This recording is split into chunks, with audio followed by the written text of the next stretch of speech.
Sometimes my eyes are bigger than my stomach, rarely. But obviously, the best way to store it, I would say, is in your tummy. Nonna is the person that inspired me. After I moved to Canada for a while, I actually didn't make much. And I didn't do a lot of cooking because I came here to study English. I lived in a bed and breakfast. And so, I didn't really have access to a kitchen to do all these things. But one year at university, we moved apartment. We found a pasta machine. And I called grandma and said, Nonna, I found a pasta machine. How do I make pasta? And she was like, why would you want to do that? You're at university and you're studying. You have to concentrate on your studying, not making the pasta. I'm Mary Mammoliti. And I'm Jenny Arena. And we're Bits and Bites. Jenny, how often do you make your own pasta? Well, recently it's been more often, I'm not going to lie. But I try to make it at least once a month. I just love getting my hands in the dough to make pasta. What about you, Mary? Honestly, I used to make it a lot more than I do now, which is pretty sad. I've been a little lazy and I've been buying the dried pasta. That's just because when I get those pasta cravings, it's like stick my hand in the bag, take out a handful, throw it in some water, and make a quick sauce. But I think I want to get back into making it. And maybe I'll try your once a month thing and see if I can go from there. Ease do you do into it. lasagna? Your lasagna sheets? I do. And you know what? That's probably the easiest thing because you don't even have to switch at least for me, I use the old hand crank pasta machine. So I don't even have to switch the attachment. Superstar. So lasagna noodles are the easiest because you just literally roll out the sheet and you don't have to do anything more with it. And you're cranking it and you get a workout in. Whereas me, I got the attachment on my KitchenAid. I'm like, I need to invest in one of these. I don't want to crank it. It'll just roll it through on its own. On today's episode, culinary instructor and chief executive Nonna, Emanuela Costantini, joins us to explore 4 very important pastabilities to elevate your pasta game. Pastability number 1, fresh pasta versus dried. Can you explain the difference between fresh pasta and dry pasta? So dry pasta is made with semola, which is like our hard durum wheat, like durum wheat. It's a little bit coarser, the one that they make for they use for dry pasta. It has a higher content of protein, especially the gliadin protein that gives the pliability to the dough, and it makes it actually keep the shape. And it's extruded through bronze dies, and then is air dried at controlled humidity and temperature into special chambers and whatnot. It used to be dried in the sun. So an area that is very well known for dry pasta making in Italy is Gragnano, which is on the hills between Naples and the Amalfi Coast. And it's because they have a microclimate where they grow the best wheat, and they also have the beautiful climate that they could dry the pasta. And then they evolved from there. Now they have machinery to dry the pasta and all, but that is what gives that pasta specific flavor and taste. I actually really like dried pasta, and if it's a good dried pasta, you can actually taste the flavor of the wheat that they used. Handmade pasta sometimes is made with eggs, sometimes it's just made with flour or semolina and water. It's made traditionally, and for egg pasta, it's made with soft wheat flour. So and it gives a different texture basically, and it's a different animal altogether. When it comes to fresh pasta, there is a total huge difference between North and Southern Italy. In Northern Italy, it's always been richer. They had availability of eggs and the more refined flour, the 00. And so you can be a little bit more fancy. And so usually egg pasta dough is Northern Italian, especially the area around Bologna, that region, the Emilia-Romagna. In Southern Italy, that's always been a little bit poorer. They basically used what they had, and what they had was a hard durum wheat. So the difference between the two kind of dough, the egg-based dough and the semolina and water dough, it's given by geographical characteristic of the country and economical as well. Pastability number 2, choosing the right ingredients. 00 flour is basically a very refined flour. It's really white, and if you're making egg dough, then you're going to look for something like that. And it's because so that your pasta will look absolutely amazing.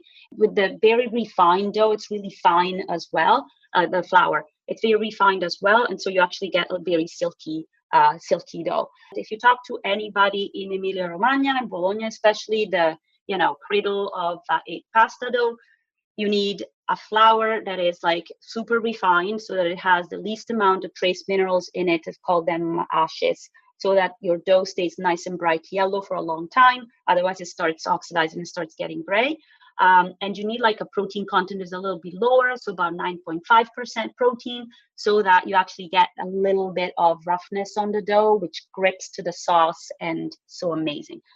Now, if you want to make different kinds of pasta, like raffia, you want to make orecchiette, then you need semolino. And the best would be to have like the semola rimacinata for some shapes, but it's hard to find sometimes. So semolino that you find at the store will give you pretty good results. A lot of people want to use a little bit more fiber into their pasta. You cannot substitute, you can, but you're not going to get a great result.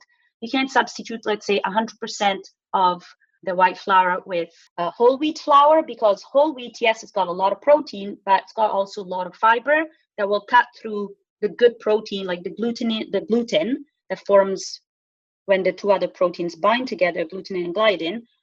It cuts it, and so the pasta is not going to be nice and stretchy. It's going to be like a little bit either crumbly, or it doesn't really hold its shape that well. Is there like a general rule of thumb, a ratio of ingredients based on the number of portions you want to make? You need 100 grams of flour per person, about 50% in liquid. It can be water, it can be wine, it can be eggs, it can be vegetable juice so that you get beautiful colored pasta. It could be vegetable purees and whatnot.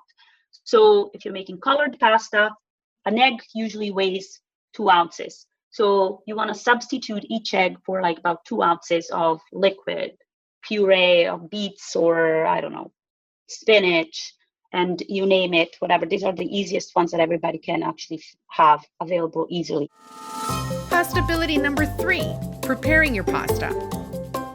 Are you a traditionalist and you use like handmade methods and the pasta machine, or do you use modern appliances as well? I use everything. Depending on what I have to do. So if I have time, I'll knead it by hand, because kneading, it's very relaxing and it's very zen for me. But if if I'm prepping something that is a little bit more than like 6, 7 eggs, even 8 eggs, then it gets a little bit hard. And so I use the food processor to mix. I don't really like to use the KitchenAid mixer, because you need to add extra moisture, because the dough comes a little drier and it's always have to adjust. You're saying the food processor you prefer over the KitchenAid mixer, stand mixer? Yeah, it hydrates faster, and then I can adjust a little bit, and I used it a little bit more. With the KitchenAid mixer, it makes your dough a little bit drier. The food processor makes it a little bit wetter, and the KitchenAid actually makes it a little bit drier. So what I discovered when I mix stuff and I do things and all, if you had your liquid ingredients first, so the eggs or the water and then the flour, it actually makes it better, because otherwise the flour gets puddled at the bottom of the bowl of the mixer, and you can't scrape it off, and it always stays a little bit dry. By hand, for me, is the easiest way. You know your ratios and you feel it, but in order to be able to feel it, you need to do it a lot. So you need to practice a lot. So we know pasta expands when you cook it, Mm-hmm. but when we're actually rolling out the dough and getting it ready, how thin does the dough have to be before you start shaping your pasta? Well, rule of thumb for me, and this is just like my rule of thumb that I came up with, the wider the shape, the thinner the dough.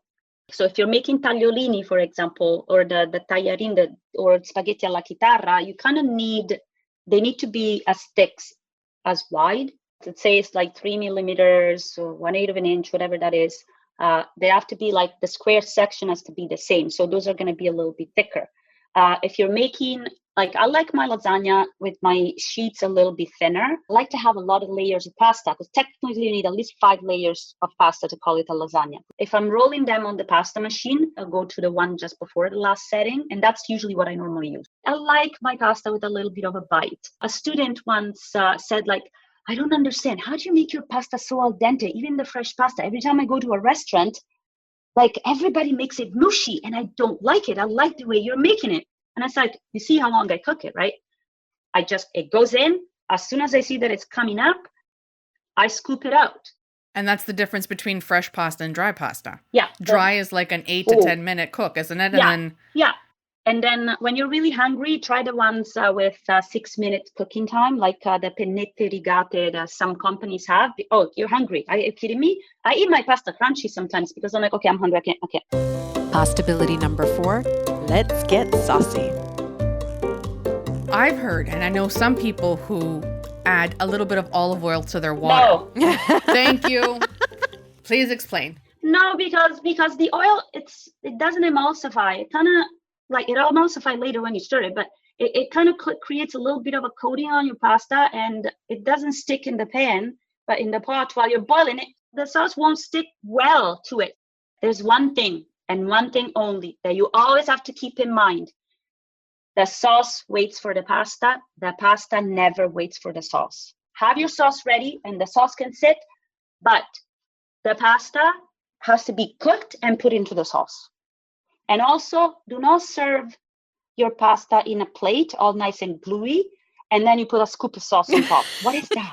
You put the pasta in with the sauce, mess it up nicely, make it coated with the sauce, and then you put it into your plate. Are certain pastas meant to be paired with certain sauces? For example, I know that the trofie are generally used for pesto. Yes. So, there is like guidelines, let's call them.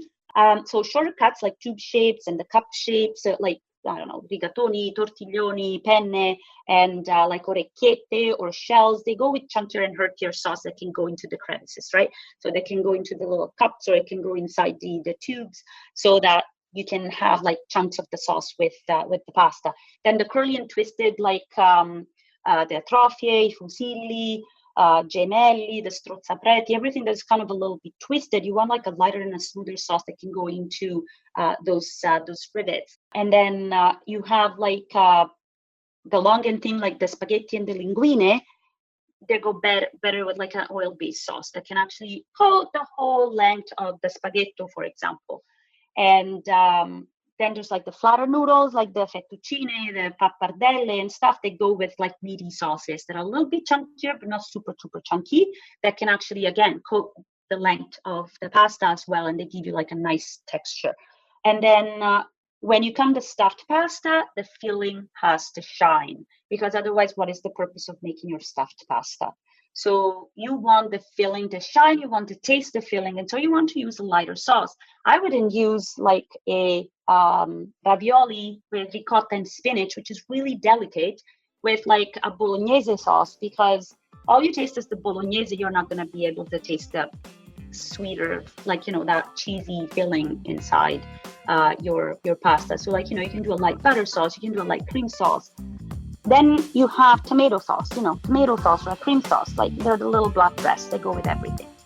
It's time for us to say pasta la vista, and thank you for listening to Bits and Bites. Download our ebook at bitsandbitesshow.com for all the tips, tricks, and recipes shared on this episode. We'd like to thank our editor, Matt Agnew, and our music this week came from taketones.com. Take a little time to chew, chat, and chuckle.